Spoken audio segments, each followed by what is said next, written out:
Καλημέρα σας. Χαίρετε. Πώς τα πήγατε με το προηγούμενο μάθημα 36? Νιώσατε να διευρύνετε η αίσθηση του εαυτού σας, να ανοίγει πιο πολύ η αγκαλιά σας, αφού έπρεπε να ευλογήσετε ό,τι μπορούσε να περιβάλλει αυτή η αγκαλιά? Σήμερα λοιπόν θα κάνουμε άλλο ένα βήμα προς την κατεύθυνση, η οποία ποια είναι? Αφού στα προηγούμενα μαθήματα μας οδηγηθήκαμε να αδειάσουμε το νου μας από ορισμένες λανθασμένες πεποιθήσεις ως προς το τι αντιλαμβανόμαστε ως πραγματικό, σιγά σιγά μας πηγαίνει στο να συνειδητοποιήσουμε ποιοι αληθινά είμαστε και ποιες ιδιότητες έχουμε ως προς αυτό που είμαστε.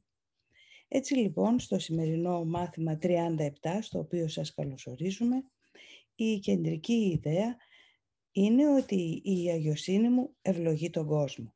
Όμως, θα πρέπει να κατανοήσουμε κάτι όπως αυτό που βλέπετε, ότι στη γλώσσα των μαθημάτων θαυμάτων, ο Υιός του Θεού είμαστε όλοι ως παιδιά Του. Για τα μαθήματα θαυμάτων, ο Πατέρας είναι η πηγή των πάντων. Είναι το αντίστοιχο αιών του Παρμενίδη, το απόλυτο εν, το αγαθό του Πλάτωνα, το πρώτο κοινούν ακίνητο του Αριστοτέλη. Για τα μαθήματα θαυμάτων, ο Πατέρας και ο Υιός είναι ένα και γι' αυτό έχουν τις ίδιες ιδιότητες. Τέλεια ατροσία, πληρότητα και αγιοσύνη εμπεριέχονται, αφού τις αποδίδουμε στο δημιουργό και το δημιούργημα πρέπει να τις εμπεριέχει. Η αγιοσύνη δεν απειλείται, ποτέ δεν μπορεί να απειληθεί. Και έτσι δεν επιτίθεται ποτέ, αφού δεν χρειάζεται να υπερασπιστεί τίποτα, μη νιώθοντας απειλή. Τι μπορεί να κάνει? Μόνο να ευλογεί. Άρα, πάμε κατευθείαν σε αυτή την ιδέα που τώρα μπορούμε να την κατανοήσουμε λίγο περισσότερο στο μάθημα 37. Η αγιοσύνη μου ευλογεί τον κόσμο. Αυτή η ιδέα περιέχει τις πρώτες αναλαμβάνεις της αληθινής σου λειτουργίας στον κόσμο ή στο γιατί βρίσκεσαι εδώ. Ο σκοπός σου είναι να δεις τον κόσμο μέσα από τη δική σου αγιοσύνη. Με αυτόν τον τρόπο και εσύ και ο κόσμος ευλογούνται ταυτόχρονα. Κανείς δεν χάνει. Τίποτα δεν αφαιρείται από κανέναν. Όλοι κερδίζουν μέσω της Άγιας όρασής σου. Σημαίνει το τέλος της θυσίας επειδή προσφέρει στον καθένα όλο αυτό που του οφείλεται. Και ο καθένας δικαιούται τα πάντα επειδή είναι η κληρονομιά του ως Υιός Θεού. Να εξηγήσουμε λίγο εδώ κάτι της. Βεβαίως. Καθώς λοιπόν μας λέει ότι είναι οι πρώτες αναλαμπές της αληθινής μας λειτουργίας εδώ, σημαίνει ότι η αγιοσύνη πρέπει να έχει σχέση με τη λειτουργία μου. Καμία σχέση δηλαδή με τη λειτουργία που φανταζόμαστε μέσα από τους ρόλους μας. Και μας λέει ότι ο σκοπός είναι να δεις ποια είναι ακριβώς αυτή η λειτουργία. Έχει έναν σκοπό αυτή η λειτουργία. Να δω τον κόσμο μέσα από την αγιοσύνη μου.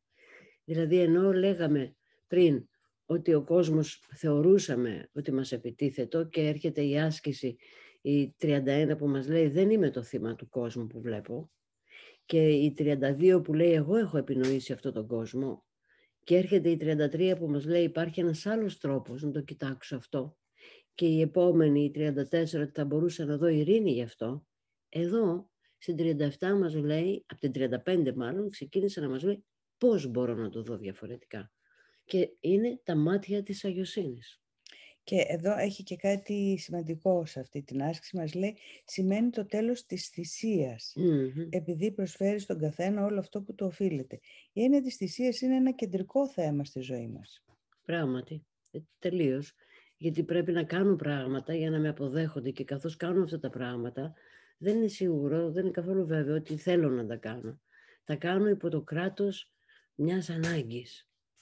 Οπότε, να αγαπηθώ, να γίνω αποδεκτή, να εξυπηρετήσω τα προσωπικά μου συμφέροντα. Άρα σε κάθε θυσία κάτι χάνω. Ναι, και μέσα σε κάθε θυσία υπάρχει ένας υπόγειος θυμός. Βέβαια. Και μια κρυφή επιθετικότητα. Γι' αυτό τελικά, κάνοντας θυσία, νιώθω ότι οι άλλοι μου έχουν επιτεθεί αφού έχουν ζητήσει από μένα αυτή τη θυσία. Είτε μου το έχουν ζητήσει. Είτε μου το έχουν ζητήσει, είτε ανήκει στα πρέπει μου. Και έτσι ζω στην πράξη αυτή την άσκηση που λέει ότι βλέπω είναι μια μορφή εκδίκησης. Τώρα με εκδικούνται αυτοί όλοι που μου ζητάνε να κάνω θυσία, γιατί πρώτα εγώ έχω νιώσει αυτή τη στέρηση. Άρα λοιπόν ναι, είναι η κεντρική θυσία εδώ Ναι. και μας το εξηγεί λίγο, θα μας το πει και σε άλλα μαθήματα πολύ περισσότερο, ότι στη θυσία κάποιος χάνει και κάποιος κερδίζει. Έτσι δείχνει, αλλά χάνουν και οι δύο. Ναι. Και κυρίως χάνει η αγάπη. Πράγματι. Γι' αυτό μας λέει εδώ ότι με την αγιοσύνη δεν χάνει κανείς. Αυτό εννοεί εδώ. Μένει βεβαίως να το κατανοήσουμε λίγο περισσότερο, εξασκούμενοι στην άσκηση. Δεν πάμε λίγο παρακάτω. Βεβαίως.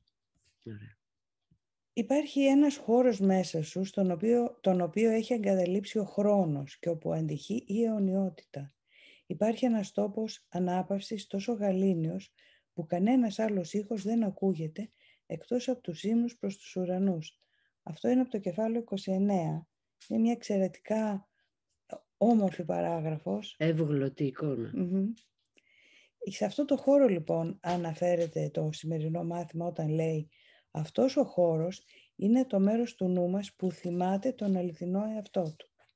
Από αυτό το επίπεδο όπου είμαστε πλήρεις και ενωμένοι με τα πάντα, μας καλούν τα μαθήματα θαυμάτων να κοιτάξουμε τον εαυτό μας και τον κόσμο και τότε μόνο να ευλογούμε μπορούμε.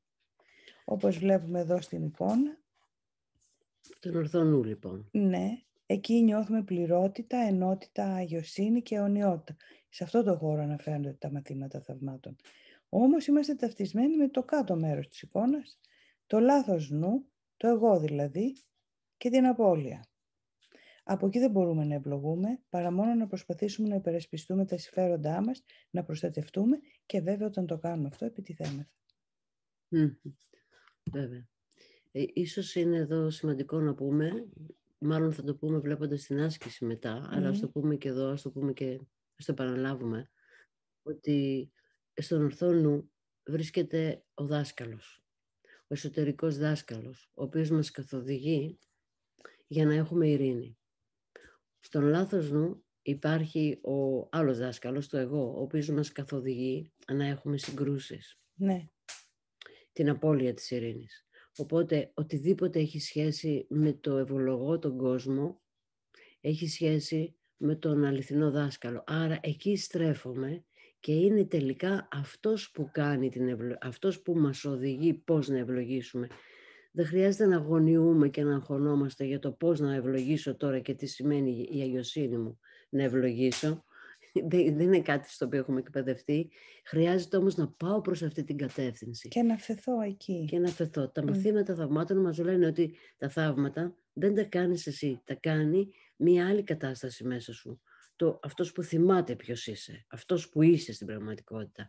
Όμως σε χρειάζεται για να κάνεις εσύ το πρώτο βήμα. Να έχεις την ετοιμότητα και την προθυμία.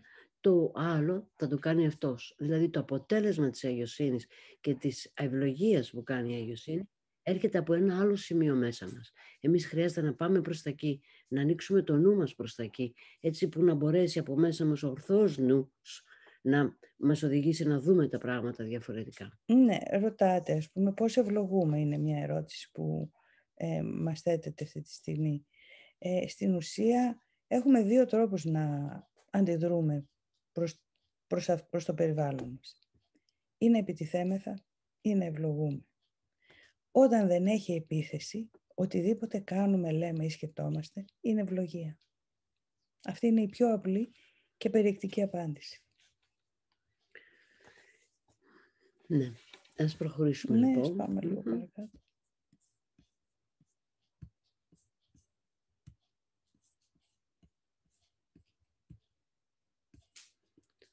Συνεχίζει η άσκηση λοιπόν. Δεν υπάρχει κανένας άλλος τρόπος με τον οποίο η ιδέα της θυσίας να μπορεί να αφαιρεθεί από το σκεπτικό του κόσμου. Οποιοσδήποτε άλλος τρόπος όρασης, εκτός από την όραση της αγιοσύνης, αναπόφευκτα θα απαιτήσει πληρωμή από κάποιον ή κάτι. Ως αποτέλεσμα αυτός που αντιλαμβάνεται θα χάσει. Ούτε και έχει ιδέα γιατί χάνει. Παρ' όλα αυτά, η ολότητά του αποκαθίσταται στην επίγνωσή του μέσω της όρασής του. Η αγιοσύνη σου τον ευλογεί, με το να μην ζητά τίποτα από αυτόν. Αυτοί που βλέπουν τον εαυτόν τους ολόκληρο, δεν έχουν απαιτήσεις. Η αγιοσύνη σου είναι η σωτηρία του κόσμου. Σου επιτρέπει να διδάξεις τον κόσμο ότι είναι ένα με σένα. Όχι με κηρύγματα, όχι με λόγια, απλώς με τη σιωπηλή αναγνώρισή σου, ότι στην αγιοσύνη σου όλα τα πράγματα ευλογούνται μαζί με σένα. Βέβαια θα υπάρξουν ερωτήσεις του τύπου ωραία, να μην ζητάω τίποτα τότε και να αφήσω τα πράγματα στην τύχη τους. Θα είναι αυτό η ίδια η ερώτηση έχει μέσα την αγωνία. Οπότε η ίδια η αγωνία είναι μια επίθεση στην ειρήνη του νου μου. Καθώς λοιπόν ακούω αυτή την ερώτηση ήδη μέσα στο νου μου, θα πρέπει να πάρω μια απόσταση. Είμαι εγώ που αντιλαμβάνομαι και αυτό που αντιλαμβάνομαι είναι αυτή η σκέψη. Η σκέψη αυτή επιτίθεται σε αυτό που η αγιοσύνη επιδιώκει να κάνει. Θέλει δηλαδή να πάρει τον έλεγχο. Έλαντε όμως που μόλις πάρεις τον έλεγχο θα απαιτηθούν θυσίες. Τα πρέπει που μας είπε προηγουμένως η Ιουλία. Κάθε πρέπει είναι και μια θυσία. Δεν το έχουμε αντιληφθεί. Σκεφτείτε το όμως. Κάθε πρέπει είναι μια θυσία. Και σε κάθε θυσία υπάρχει κάποιος που χάνει και κάποιος που κερδίζει. Γι' αυτό μας λέει μέσα από την όραση της αγιοσύνης, ευλογώντας προς τα έξω, κανείς δεν χάνει. Ούτε εγώ ούτε ο άλλος. Και επανέρχομαι σε αυτό που είπαμε προηγουμένως. Αν πραγματικά θέλω να νιώσω ότι μπορώ να ευλογώ, εκείνη τη στιγμή χρειάζεται να αφαιρέσω κάθε επιθετική σκέψη για μένα και για τους άλλους. Μόλις το αφαιρέσω, έχω μια εσωτερική καθοδήγηση πώς να αφαιρθώ, πώς να σκεφτώ κυρίως και μετά πώς να αφαιρθώ. Γιατί τα μαθήματα θαυμάτων δεν μας λένε τι να κάνουμε, αλλά πώς να σκεφτούμε. Αυτό είναι θεμελιώδες.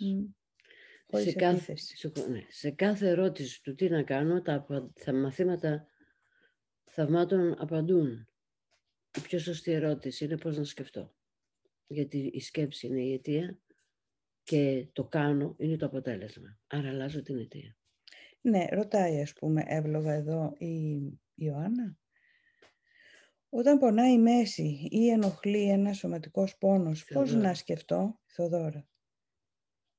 Έχω κάνει επιθετικές σκέψεις και φέρω τις οδύνες. Ναι, αυτό έχω κάνει. Ωραία. Μπορούμε να προχωρήσουμε λίγο ακόμα. Να δούμε την πρακτική εφαρμογή για αυτή την άσκηση λοιπόν, πώς το εφαρμόζουμε. Σήμερα λοιπόν απαιτούνται 4 περίοδοι εξάσκησης. Κάθε μια τους διαρκεί 3-5 λεπτά. Αρχίζουν επαναλαμβάνοντας τη σημερινή ιδέα «Η αγιοσύνη μου ευλογεί τον κόσμο». Ακολουθούμενοι από ένα περίπου λεπτό, κοιτώντας γύρω μας, καθώς εφαρμόζουμε την ιδέα σε οτιδήποτε βλέπουμε. Η αγιοσύνη μου ευλογεί αυτή την καρέκλα, αυτό το παράθυρο, αυτό το σώμα. Μετά κλείσε τα μάτια σου και εφάρμοσε την ιδέα σε οποιοδήποτε πρόσωπο σου έρχεται στο νου, λέγοντας το όνομά του. Η αγιοσύνη μου σε ευλογεί. Παιδί μου, γιέ μου, Μαρία, Ιουλία. Όποιον. Μπορείς να συνεχίσεις την περίοδο εξάσκησης με τα μάτια σου κλειστά. Μπορείς να ανοίξεις τα μάτια σου ξανά και να εφαρμόσεις τη σημερινή ιδέα στον εξωτερικό κόσμο αν το επιθυμείς. Και μπορείς να εναλλάσσεις αυτές τις δύο καταστάσεις. Η περίοδος εξάσκησης πρέπει να τελειώσει με μια επανάληψη της ιδέας με τα μάτια κλειστά. Η αγιοσύνη μου ευλογεί τον κόσμο. Και αμέσως μετά μια επανάληψη με τα μάτια ανοιχτά. Οι πιο σύντομες ασκήσεις συνίστανται στην επανάληψη της ιδέας όσο πιο συχνά μπορείς. Είναι ιδιαίτερα βοηθητικό να την εφαρμόζεις σιωπηλά σε οποιοδήποτε συναντάς, χρησιμοποιώντας το όνομά του, καθώς το κάνεις αυτό. Αν συναντήσεις έναν άγνωστο, πάλι μπορείς να πεις «Η αγιοσύνη μου σε ευλογεί» και ας μην ξέρεις το όνομά του. Είναι ουσιαστικό να χρησιμοποιείς την ιδέα αν κάποιος φαίνεται να σου προξενεί μια δυσμενή αντίδραση. Πρώτες βοήθειες είναι αυτό. Πρόσφερε το αμέσως την ευλογία της αγιοσύνης σου, ώστε να μάθεις να την κρατάς στην επίγνωσή σου. Σε μία ερώτηση που θα γινόταν εδώ, αν κάποιος δηλαδή με θυμώσει, κάνει κάτι, με προσβάλλει, μου επιτεθεί, εγώ θα του πω σε ευλογώ. Κοίταξε, η ίδια η ερώτηση λέει μέσα ότι μιλάει το εγώ, δηλαδή ο ιδιαίτερος εαυτός, ο οποίος έχει ανάγκη να υπερασπιστεί τον εαυτόν του επειδή πιστεύει ότι του επιτίθεται. Αυτόν τον εαυτόν δεν μπορεί κανείς να τον αναγκάσει, ούτε πρέπει να ευλογεί, γιατί δεν μπορεί. Ούτε η ευλογία δίνεται από αυτόν. Άρα κάθε φορά που θα έχω μια τέτοια αναρώτηση, να ξέρω ότι είμαι στο επίπεδο του λάθος νου. Συνεπώς δεν μου ζητείτε από το λάθος νου να ευλογήσω. Δεν εξαναγκάζεται σε κάτι τέτοιο, γιατί η λειτουργία της αγιοσύνης δεν ανήκει στο λάθος νου. Συνεπώς, εφόσον θέλω και έχω την προθυμία, αυτό που κάνω λέγοντας η αγιοσύνη μου ευλογεί τον κόσμο, είναι η γνώση πια ότι η αγιοσύνη μου ανήκει στον ορθό νου και με προθυμία πάω από εκεί και ζητάω από τον ορθό νου, καθώς ευλογεί τον κόσμο, να το νιώσω κι εγώ για να θυμηθώ ποια είμαι. Ωραία, λοιπόν, σας προτείνουμε να κάνετε αυτή την άσκηση 4 φορές σήμερα. Μόλις τελειώσει η σημερινή μας συνάντηση, κάντε την. Ανατρέξτε στο βιβλίο, αν το έχετε, ή στην ιστοσελίδα, στο μάθημα 37. Αφιερώστε αυτά τα 3 λεπτά, 4 λεπτά, 4 φορές σήμερα, ευλογώντας τον κόσμο μέσα από την αγιοσύνη σας. Και αυτό ακριβώς ζητάει και η άσκηση της απελευθέρωσης. Όλο αυτόν τον καιρό που κάνουμε αυτή την άσκηση είναι μια εμπειρία που βήμα-βήμα έρχεται σήμερα να κατανοηθεί ακόμα περισσότερο ότι η απελευθέρωση που κάνουμε μέσα από την άσκηση γίνεται από το επίπεδο της αγιοσύνης μας. Όλοι έχετε συναντήσει μέσα σε αυτήν την άσκηση κάποια στιγμή μια αντίδραση ή ένα εμπόδιο να απελευθερώσω τον άλλον. Είναι σαν να του τη χαρίζω. Είναι σαν να κάνω θυσία. Δεν πρόκειται όμως για θυσία. Στην πραγματικότητα, από το επίπεδο της αγιοσύνης είναι απελευθέρωση η δικιά μου, και αν απελευθερωθώ εγώ, θα απελευθερωθεί υποχρεωτικά και ο άλλος. Είναι μέρος του εαυτού μου. Γίνεται με 2 τρόπους.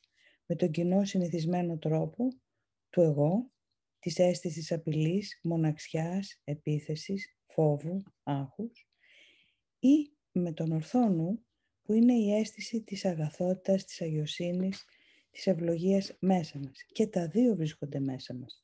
Αλλά ο λιγότερο επισκέψιμος χώρος μέχρι στιγμής είναι ο χώρος της αγιοσύνης μέσα μας. Οπότε, μας θέτεται, ας πούμε, ένα ερώτημα που είναι της καθημερινότητας. Μπορούμε να απαντήσουμε σε κάτι πριν για να γίνει κατανοητό και το άλλο. Υπάρχει ερώτηση από τη Μέρη. Αναγνωρίζω τα λάθη μου. Δεν είναι ενοχή. Το να αναγνωρίζω τα λάθη μου δεν φέρνει ενοχή. Δεν το φυλακίζω. Φυσικά, αν μείνεις εκεί. Αλλά υπάρχει λύση. Γι' αυτό κάνουμε τα μαθήματα θαυμάτων. Για να μην μείνω εκεί. Αναγνωρίζω τα λάθη μου και παρακάτω. Το παρακάτω. Μιλάμε για το παρακάτω. Για το παρακάτω μιλάμε. Πάμε λοιπόν τώρα στην ερώτηση που είπες πριν. Ναι. Υπάρχει λοιπόν μια ερώτηση από την Άννα. Περιμένω να εισπράξω κάποια τιμολόγια. Πώς να σκεφτώ? Προφανώς το περιμένω να εισπράξω κάποια τιμολόγια. Θα λέει δεν ξέρω αν θα τα εισπράξω. Με αβεβαιότητα αν θα τα εισπράξω, ναι. Οπότε υπάρχει ένας φόβος εδώ, μην τυχόν και δεν τα εισπράξω. Ακριβώς. Και είναι το ίδιο με ένα ερώτημα που μας είχε τεθεί και πριν, το οποίο είναι το εξής. Έχω ένα σοβαρό ερώτημα για μένα. Έχω ένα άγχος που μέχρι πριν 6 μήνες μου δημιουργούσε κρίσεις πανικού. Όχι πια, αλλά με προβληματίζει. Το οικονομικό. Προσπαθώ να το δω με τον τρόπο που μας είπατε χθες. Μπορώ να διαφύγω από τις σκέψεις που μου επιτίθενται. Όταν πλησιάζει όμως να πληρωθεί το ενοίκιό μου, δυσκολεύομαι πολύ. Αν δεν το έχω συγκεντρώσει. Μπορεί να καθυστερήσω και 10 μέρες. Και δεν τρελαίνομαι πια, αλλά οφείλω και τη ΔΕΗ και πώς θα αντιμετωπίζω αυτή την πραγματικότητα. Η οποία είναι ένα άγχος. Βεβαίως, πάρα πολλοί άνθρωποι το ζουν. Πάμε λοιπόν με το τιμολόγιο. Παύλα Μιξεράκη. Ναι, πριν από μερικά μαθήματα το θέμα μας ήταν το μιξεράκι. Λοιπόν, για τα μαθήματα θαυμάτων. Το μιξεράκι που ήταν κάτω των προσδοκιών μου που παρέλαβα, που ήταν σε προηγούμενο μάθημα. Όπως και το τι θα γίνει αν θα πληρωθεί το τιμολόγιο και μετά οι λογαριασμοί μου. Ή πώς θα τα βγάλω πέρα στην καθημερινότητα με μειωμένα έσοδα. Οι τρόποι πάντα της διαχείρισης, το ξαναλέμε, είναι 2. Από το εγώ ή από το πνεύμα μέσα μας. Μπορώ να νιώθω θύμα. Αυτή είναι η επιλογή του εγώ. Και να υποφέρω ή μπορώ να στραφώ με την κατάσταση, τη δεδομένη έξω, στον πνευματικό μου εαυτό, ο οποίος ποτέ δεν υφίσταται τις βλάβες. Εάν αυτή τη στιγμή φεύγαμε από τη ζωή, όπως την αντιλαμβανόμαστε εδώ, δεν θα είχε καμία σημασία ούτε το τιμολόγιο αν πληρώθηκε, ούτε το μιξεράκι αν ήταν ελαττωματικό, ούτε η ΔΕΗ. Άρα, τα άχη και αγωνίες μας δεν είναι ποτέ σε κάτι που έχει αναφορά στο συμπαντικό και στο αιώνιο. αν το σκεφτόμαστε αυτό, κάθε τόσο έχουμε ένα δείκτη για το προς τα ποια κατεύθυνση κοιτάει ο νους μας στη δεδομένη στιγμή και έχω φόρτιση. Το μυστικό είναι να πάμε σε εκείνο το επίπεδο του νου όπου υπάρχει τέλεια αταραξία. Αυτή η ακίμαντη λίμνη γαλήνης, μακαριότητας και αταραξίας. Είναι μέσα μας. Αλλά δεν γυρνάμε προς εκείνη την κατεύθυνση γιατί κατακλυζόμαστε από το άγχος. Έρχεται λοιπόν εδώ το εγώ, ο οδηγός εγώ, και λέει, ωραία, να πάω εκεί στην αταραξία, δηλαδή στην απόλυτη απάθημα και ας γίνει ό,τι να είναι. Γιατί αυτή είναι συνήθως η θέση. Δεν είναι έτσι, δεν εννοούμε αυτό. Εννοούμε καταρχάς τη μετακίνηση του ψυχισμού. Γνωρίζοντας ή φέροντας στο νου μου ότι δεν θα είμαι εδώ και τι νόημα έχει το νίκιο, η ΔΕΗ και το τιμολόγιο, είναι ένα βήμα, όπως είπες η Ιούλια μου. Αλλά αν επιζήσω, τι θα κάνω. Έτσι. Κατάλαβες. Τι θα κάνω. Ή μέχρι να φύγω, τι θα γίνει. Πώς λύνω λοιπόν αυτό το θέμα. Μην πάω στο τι να κάνω. Το τι να κάνω είναι η παγίδα η μεγάλη. Πρέπει να πάω καταρχάς να τακτοποιήσω το θέμα του νου μου. Πώς σκέφτομαι. Καθώς λοιπόν μας λέει η Ιουλία να πάμε προς τη μεριά του ορθού νου, όπου υπάρχει βοήθεια, υπάρχει ένας οδηγός, ο οποίος θα με καθοδηγήσει, πηγαίνοντας καταρχάς μέσα μου εκεί, έχω μία θέση ασφάλειας. Πριν ξεκινήσω στο τι θα κάνω. Όντας λοιπόν μέσα σε μία αταραξία, αν καταφέρω και φτάσω στο επίπεδο της αταραξίας, η αταραξία του ορθού νου είναι αγιοσύνη. Δεν είμαι αμέτωχη σε αυτά που γίνονται έξω, επειδή γνωρίζω από το επίπεδο της αταραξίας ότι εγώ τα επινοώ. Εγώ τα βλέπω να μου επιτίθεται. Τι εννοώ? Δεν επινοώ το χαρτί του τιμολογίου που περιμένω ή τα χρήματα που θα μπουν στην τράπεζα ή τη ΔΕΗ. Επινοώ τελείως τους χαρακτηρισμούς. Επινοώ την ψυχολογική κατάσταση που νιώθω μέσα μου και η οποία νομίζω ότι έρχεται απ' έξω. Εκεί είναι η επέμβαση που κάνω. Και εκεί είναι η επιλογή μου. Σε αυτή την επινόηση κάνω άλλη επιλογή και ζητάω βοήθεια γι' αυτό από τον άλλον οδηγό, από τον ορθό νου μέσα μου. Καθώς λοιπόν αυτό έχει τακτοποιηθεί, αυτό που θα μου συμβεί είναι ότι θα δράσω ανάλογα. Το θα δράσω ανάλογα είναι εξατομικευμένο. Δηλαδή ο καθένας έχει την ιστορία ζωής του και το σενάριο ζωής του. Συνεπώς, ο τρόπος δράσης του θα είναι ατομικός. Θα είναι μέσα από τον δάσκαλο που έχει μέσα στον ορθό νου και θα δράσει σύμφωνα με τις δικές του προδιαγραφές ανάπτυξης. Όμως, για να το πάει κάποιος παρακάτω αυτό, πρέπει να έχει τέτοιες εμπειρίες. Άρα, εμάς μας ζητείτε αυτή τη στιγμή τι, μέχρι εδώ που φτάσαμε στις ασκήσεις 37, να κάνουμε αυτό. Να έχουμε την προθυμία να πάμε εκεί, να οδηγηθούμε προς τα εκεί. Και μετά θα βιώσουμε και θα δούμε πώς γίνονται τα πράγματα. Αν τρέχω όμως, πριν φτάσω εκεί, να κάνω υποθέσεις για το πώς θα είναι στον ορθό νου και άρα δεν θα τακτοποιηθούν τα πράγματα ή δεν θα τα ελέγχω όπως νομίζω ότι τα ελέγχω από τον λάθος νου, δεν κάνουμε τίποτα. Γι' αυτό μας ζητά ετοιμότητα και προθυμία. Τη δράση, τον τρίτο αυτό παράγοντα, σου λέει άστον σε μένα. Ναι. Και για να το... Επειδή είναι ένα πολύ πρακτικό πράγμα το μιξεράκι που είχαμε σε προηγούμενο μάθημα, τι κάνω με το μιξεράκι όταν θα αναρωτηθείτε, το επιστρέφω ή το κρατάω? Μπορώ να νιώθω θύμα και να το κρατήσω. Μπορώ να το επιστρέψω νιώθοντας θύμα. Ή μπορώ να νιώθω χωρίς φόρτιση, να στραφώ σε εκείνο το μέρος του εαυτού μου το οποίο δεν πάσχει, δεν παθαίνει τίποτα και να κρατήσω το μιξεράκι ή να επιστρέψω το μιξεράκι. Πάλι δηλαδή οι δράσεις μπορεί να είναι ίδιες, αλλά η εσωτερική μου θέση είναι τελείως διαφορετική. Και αυτό είναι το κίνητρο. Δηλαδή όταν θα έχω τις αρχές, τα ψήγματα ή τις αρχές εμπειρίας του πώς είναι να είμαι στον ορθό νου, αυτά θα αντιληφθώ ότι βεβαίως και θα γίνουν με κάποιον τρόπο. Θα μου πεις θα πληρωθεί η ΔΕΗ. Δεν είναι πια το θέμα σου αν θα πληρωθεί η ΔΕΗ. Είναι πώς νιώθεις. Είναι πώς είμαι εγώ μέσα μου. Και το πώς είμαι εγώ μέσα μου συνεισφέρει στην ανθρωπότητα. Αυτό είναι πολύ σημαντικό. Διότι και το τιμολόγιο μου να πληρωθεί και η ΔΕΗ να πληρωθεί και το ενίκιο να πληρωθεί και να μην έχω κανένα θέμα με αυτά. Έχω πάψει να νιώθω θύμα ή έχω πάψει να νιώθω ανασφάλεια? Ευάλωτη, τρωτή, μόνη. Δηλαδή άνθρωποι που έχουν χρήματα φανταζόμαστε ότι πλέουν μέσα σε αγιοσύνη ή που είναι υγιείς και έχουν και χρήματα. Φανταζόμαστε ότι είναι άνθρωποι με πλήρη ασφάλεια? Καθόλου. Σε στιγμές που εμείς ήμασταν έτσι ή είμαστε ενδεχομένως ακόμα έτσι, δεν νιώθουμε ασφάλεια, ούτε απάρκεια. Καραδοκεί στην άκρη του μυαλού μας ότι αυτός ο κόσμος κάποια στιγμή κάτι θα κάνει και πρέπει να αμυνθώ. Ωστόσο υπάρχει πάντα εκείνο το μέρος του νου μας που μπορεί να ευλογεί από την αγιοσύνη του, να αγκαλιάζει τα πάντα από την αγιοσύνη του. Σε αυτό το μέρος του νου μας επιχειρούμε να εκπαιδεύσουμε τον εαυτό μας να πηγαίνει, έτσι ώστε να διαχειριζόμαστε την καθημερινότητα από το επίπεδο της ατρωσίας αυτής. Έτσι λοιπόν, όταν λέω σήμερα η αγιοσύνη μου ευλογεί, μπορεί να γυρίσω και να πω η αγιοσύνη μου ευλογεί την κατάσταση που ζω σε σχέση με το τιμολόγιο. Μπορώ να το φτάσω μέχρι εκεί. Δηλαδή να γίνει μια εσωτερική συμφιλίωση.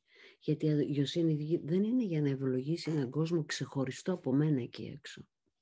Όταν λέμε ότι ευλογώ την καρέκλα ή το τραπέζι που βλέπω μπροστά που μας λέει η άσκηση, δεν εννοεί αυτή καθεαυτή την καρέκλα η οποία είναι ξεχωριστή από μένα. Καθόλου κάτι τέτοιο. Ευλογώ αυτό που έχω επινοήσει. Έτσι λοιπόν ο κόσμος μέσα και ο έξω, ο μέσα και ο έξω, καθώς είναι ένας κόσμος, η αγιοσύνη έρχεται και το ευλογεί όλο. Δηλαδή αποσύρει το πέπλο της επιθετικότητας. Ήταν μεγάλο το σημερινό μάθημα, αλλά ήταν και ωραίες οι ερωτήσεις σας. Οπότε συνεχίζουμε την εξάσκηση, τη μελέτη των θαυμάτων, όσο μπορείτε. Και αύριο πάλι μαζί. Θα έχουμε μια υπέροχη μέρα σήμερα. Χαίρετε.